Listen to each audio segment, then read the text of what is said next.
இட்லி, தோசை, பூரி, சப்பாத்திக்கு செட் ஆகிற மாதிரி ஈஸியான ஒரு ரெசிபி தாங்க. அது என்னன்னு பார்க்கலாமா? ஒரு 1 hour பிஃபோராக கடலப்பருப்பை நான் ஊற வச்சுட்டேன். அது கூட 2 பல்லு பூண்டு, 2 காஞ்ச மிளகாய், கொஞ்சோண்டு உப்பு போட்டு கொரப்பாக அரைச்சாச்சு. தோசைக்கல் வச்சு அதுக்கு மேலே கொஞ்சோண்டு எண்ணெய் விட்டு நம்ம அரைச்ச மிக்ஸை தோசைக்கல் மேலே வச்சு இந்த பக்கம் அந்த பக்கம் திருப்பி வச்சாச்சுங்க.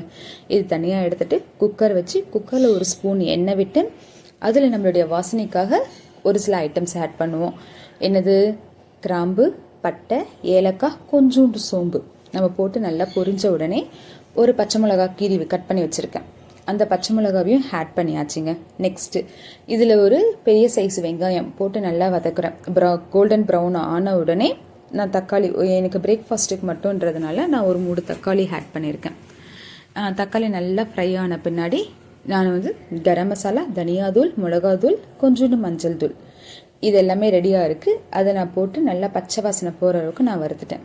ஆல்ரெடி நம்ம பருப்பு மிக்ஸ் ரெடி பண்ணி வச்சுருக்கோம்ல, அது உதிரியாக உதுத்துட்டு இந்த தக்காளி மிக்ஸ் கூடயே அந்த பருப்பையும் நான் போட்டுட்டேங்க.